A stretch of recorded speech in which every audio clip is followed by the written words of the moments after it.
निरुपाधिक तर्क वाक्य पढ़े।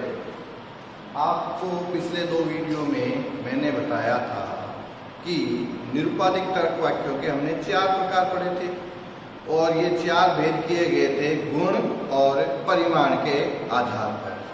अब एक टेबल के माध्यम से हम यह समझने का प्रयास करेंगे कि निरुपाधिक तर्क वाक्य क्या है, इनके उदाहरण क्या है और लॉजिक में इनका क्या उपयोग है।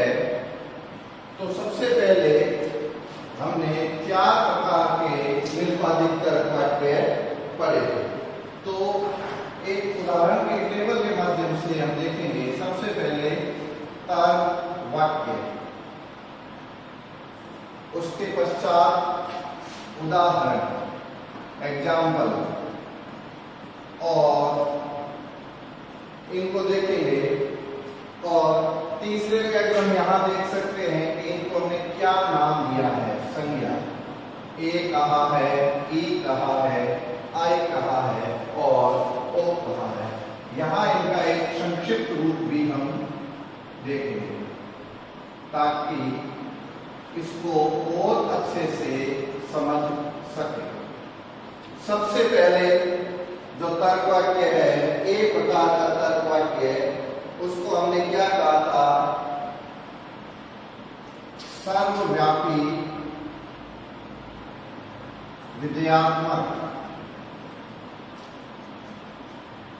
इसको कुछ पुस्तकों में सर्वव्यापी भावात्मक भी कहा गया है, विधेयात्मक या भावात्मक। Universal positive,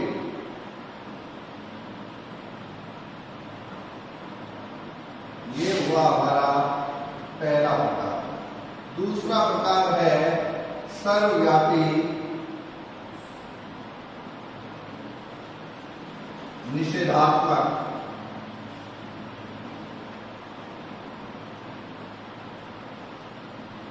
universal negative.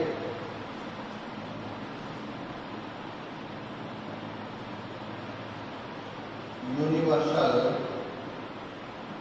Negative. यहां एक बात ध्यान रखने की है कि मैं आपको यहाँ इंग्लिश में इसलिए बता रहा हूं कि कई बार क्या होता है कि कई जगह सर्वव्यापी, सामान्य, भावात्मक, विधेयात्मक हिंदी में एक के 2-3 अलग अलग तरह के अर्थ मिल जाते हैं, लेकिन इंग्लिश में क्या है, एक ही अर्थ मिलेगा। सामान्य को भी यूनिवर्सल कहेंगे, सर्वव्यापी को भी यूनिवर्सल कहेंगे। तो इंग्लिश में एक ही प्रकार के शब्द मिलेंगे, इसलिए मैं आपको हिंदी और इंग्लिश दोनों नाम लिखवा रहा हूं। तीसरा अंशव्यापी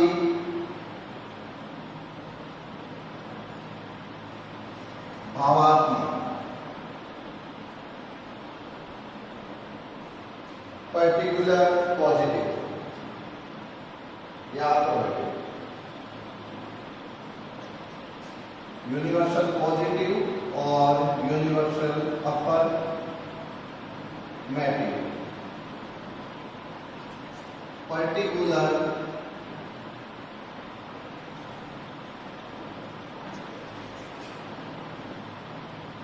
अफर्मेटिव और चौथा है अंशव्यापी निषेधात्मक।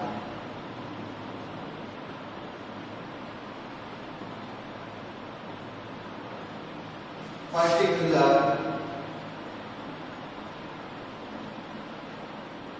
नेगेटिव। अब हम इन चारों का उदाहरण देखेंगे। सबसे पहला सर्वव्यापी भावात्मक। इसका उदाहरण क्या होगा, सभी मनुष्य मरणशील है। सभी मनुष्य मरणशील है। यह उदाहरण है सर्वव्यापी भावात्मक वाले तर्क वाक्यों का। सर्वव्यापी निषेधात्मक का उदाहरण क्या होगा? कोई मनुष्य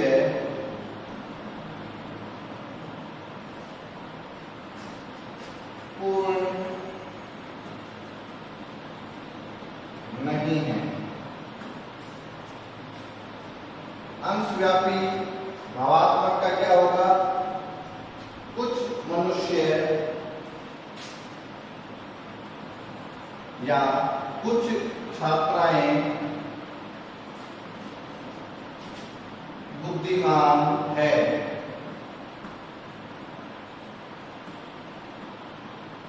और अंशव्यापी निषेधात्मक का उदाहरण होगा कुछ छात्राएं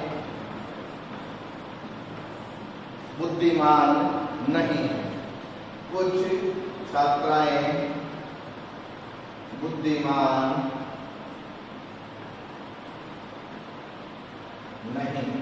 अब यह तो हुए चारों के उदाहरण। सभी मनुष्य मरणशील है, इनको कहा गया है एक प्रकार के तर्क वाक्य। कोई मनुष्य पूर्ण नहीं है, ई प्रकार के तर्क वाक्य। कुछ छात्राएं बुद्धिमान है, ओ प्रकार के, आई प्रकार के, और कुछ नहीं है, ओ प्रकार के। यह तो हुआ एक उदाहरण। अब हम यह जानने का प्रयास करेंगे कि हमारे सामान्य बोलचाल की भाषा में ऐसे अनेक प्रपोजिशंस या तर्क वाक्य आते हैं, तो हम उनमें से कैसे पहचानेंगे कि यह ए तरह का है, यह ई तरह का है, यह आई तरह का है, या यह ओ तरह का है, या ओ प्रकार का है। अब देखो, सबसे पहले मैं जब इन चार उदाहरणों की बात कर रहा हूं तो आप यहां देखोगे कुछ बातें सभी में कॉमन आ रही है। आप सबको पता होगा कि हमने दो बातें पहले ही मैं आपको बता चुका हूं। एक था उद्देश्य और दूसरा विधेय। सब्जेक्ट और प्रेडिकेट, इनको हम शॉर्ट रूप में सब्जेक्ट एस से आरंभ होता है तो इसको हम एस भी लिख सकते हैं। प्रेडिकेट पी से आरंभ होता है, इसको हम पी से भी लिख सकते हैं। अगर हिंदी में लिखें, उद्देश्य ऊ से होता है, विधेय वी से होता है। यह इनका संक्षिप्त रूप है, शॉर्ट रूप से लिख सकते हैं। क्या होता है उद्देश्य? पहले भी बताया है, किसी तर्क वाक्य में जिसके बारे में बात की जा रही है वह उद्देश्य है। तो इस तर्क वाक्य में किसके बारे में बात की जा रही है? मनुष्य के बारे में, तो यह क्या होगा? सब्जेक्ट। यहां किसके बारे में बात की जा रही है? मनुष्य के बारे में, सब्जेक्ट। यहां किसके बारे में बात की जा रही है? छात्राओं के बारे में, उद्देश्य या सब्जेक्ट। यहां किसके बारे में बात की जा रही है? उद्देश्य या सब्जेक्ट, ऊ। तो किसी तर्क वाक्य में जिसके बारे में बात की जाती है वह कहलाता है सब्जेक्ट। फिर दूसरा मैंने आपको बताया था विधेय। विधेय क्या होता है? उद्देश्य के बारे में जो कुछ कहा जा रहा है वह होता है विधेय। अब यहां देखिए, यहां सब्जेक्ट हमने अलग कर लिए। सब्जेक्ट के बारे में क्या क्या कहा जा रहा है? यहां कहा जा रहा है, जो एक प्रकार का तर्क वाक्य है, यहां कहा जा रहा है कि सब्जेक्ट क्या है? मरणशील। यह क्या हुआ? विधेय या प्रेडिकेट। यहां क्या है? पूर्ण नहीं है। यह क्या हुआ? पी, प्रेडिकेट का शॉर्ट फॉर्म। छात्राएं क्या है? बुद्धिमान है। यह क्या हुआ? विधेय। और यहां क्या है? बुद्धिमान नहीं है। यह क्या हुआ? विधेय या वी। तो इसी तर्क वाक्य में क्या क्या हुआ? परिमाण, उद्देश्य, विधेय और संयोजन। तो अब हम तर्क वाक्यों को पहचानेंगे तो उनको संक्षिप्त रूप में कैसे लिख सकते हैं? जैसे सभी,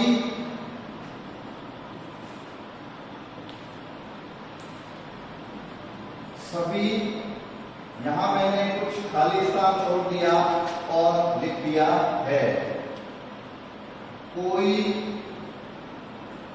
यहां मैंने खाली स्थान छोड़ दिया, लिख दिया नहीं है। कुछ खाली स्थान छोड़ दिया है और कुछ नहीं है। अर्थात ऐसे तर्क वाक्य जो इनसे शुरू होते हैं, सभी और बीच में। अब यहां सवाल आएगा बीच में क्या आएगा सर, हमें कैसे पता क्या आएगा? बीच में क्या आएगा? एक तर्क वाक्य में क्या होता है? उद्देश्य होता है, विधेय होता है, गुण होता है, परिमाण होता है, चार चीजें हैं। परिमाण आ गया, संयोजक आ गया, अब गुण है भावात्मक रूप में। अब यहाँ क्या आएगा? यहाँ आप देखो, ये तो पहला तर्क वाक्य है, क्या है? सभी मनुष्य मरणशील है, सभी उद्देश्य विधेय है। इसको ऐसे लिख सकते हैं, सभी उद्देश्य विधेय है, सभी एस पी है। एस की जगह कुछ भी आ सकता है, मनुष्य आ सकता है, गीता आ सकती है, सीता आ सकती है, मोहन आ सकता है, बंदर आ सकता है, कौवे आ सकते हैं, सूरज आ सकता है, प्रकाश आ सकता है, कुछ भी आ सकते हैं। यहां भी क्या आएगा? एस पी उद्देश्य विधेय, एस पी अर्थात यह इन चार तर्क वाक्यों का संक्षिप्त रूप है। सभी एसपी है, किस प्रकार के होंगे? ए प्रकार के। कोई एसपी नहीं है, किस प्रकार के होंगे? ई प्रकार के। कुछ एसपी है, किस प्रकार के होंगे? ओ प्रकार के। कुछ एसपी नहीं है, किस प्रकार के होंगे? ओ प्रकार के। कुछ एसपी है आई प्रकार के। सॉरी, फ्लो में बोल गया होगा। यह चार प्रकार के तर्क वाक्य होंगे। पहला ए में क्या है? सभी उद्देश्य विधेय है। ई में कोई उद्देश्य विधेय नहीं है।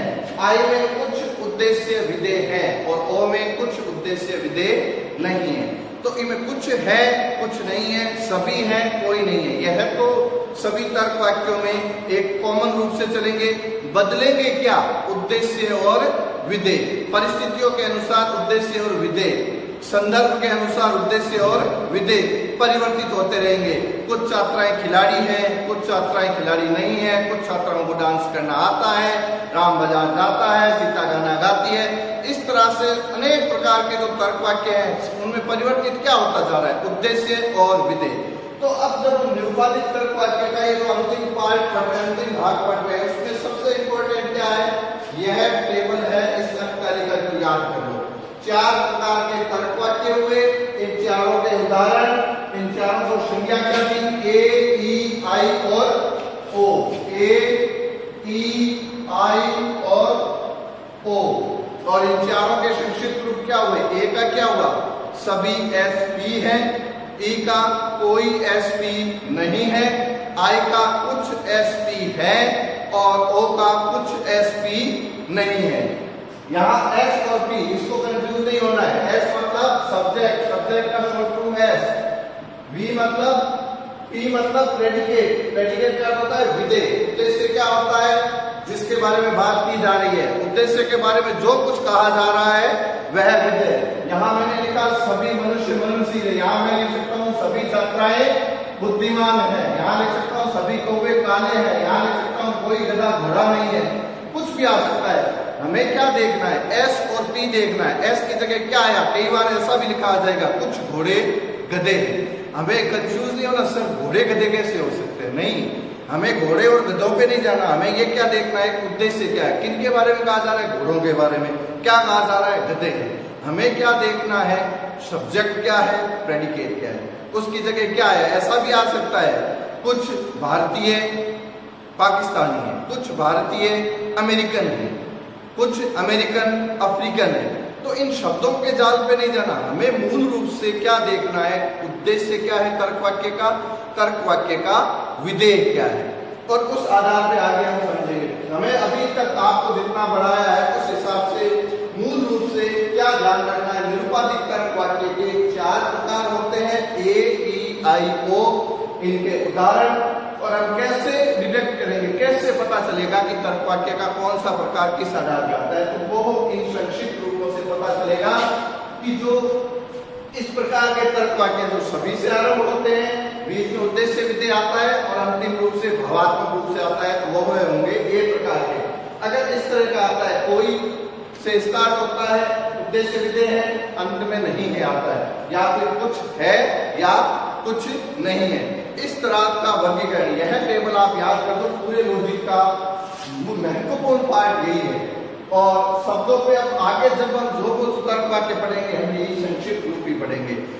सभी एस पी है। अगर जब मैं एस और पी बोलता हूं तो आपको ये समझ जाना है कि सब उद्देश्य और विधेय की बात कर रहे हैं। एस यानी सब्जेक्ट का शॉर्ट फॉर्म एस, पी यानी प्रेडिकेट, प्रेडिकेट का शॉर्ट फॉर्म पी। एस और पी क्या होता है? उद्देश्य विधेय हम बहुत बार चर्चा कर चुके हैं और आज फिर आपको बता चुका हूं उद्देश्य और विधेय। उद्देश्य जिसके बारे में कहा जाता है और उद्देश्य के बारे में जो कुछ कहा जाता है वह है विधेय। अब टॉपिक एंड करने से पहले आखिरी बात आपको और समझा रहा हूं। निरुपाधिक तर्क वाक्य 4 प्रकार के: सर्वव्यापी विधेयात्मक, सर्वव्यापी निषेधात्मक, अंशव्यापी विधेयात्मक, अंशव्यापी निषेधात्मक। इंग्लिश में देखें, यूनिवर्सल अफर्मेटिव या universal positive, universal negative, particular positive और पर्टिकुलर नेगेटिव। 4 प्रकार। क्या क्या नाम दिए गए इनको? ए, ई, आई, ओ। चारों के उदाहरण सभी एस टी हैं ए प्रकार के, कोई एस टी नहीं है आई प्रकार के, सभी एस पी हैं ए प्रकार के, कोई एस पी नहीं है ई प्रकार के, कुछ एस पी हैं आई प्रकार के और कुछ एस पी नहीं है ओ प्रकार के। तो मैं आपसे चाहूंगा कि आगे बढ़ने से पहले जो आज दूसरे टॉपिक हम लें उससे पहले आप यह टेबल अच्छे से याद कर लें, पूरी तरह से अच्छे से याद कर लें। और यह याद करने में कुछ दिक्कत भी नहीं है। साधारण सी बातें हमें क्या याद रखना है? हमें याद रखना है उद्देश्य क्या है, विधेय क्या है। उसके बाद ए, ई, आई, ओ बहुत ही आसान तरीके से समझाया गया उद्देश्य इनके साथ। तो यह सब याद रखें। इसके बाद जो दूसरे टॉपिक्स हैं वो हम अगले वीडियो में लेंगे। Thank you.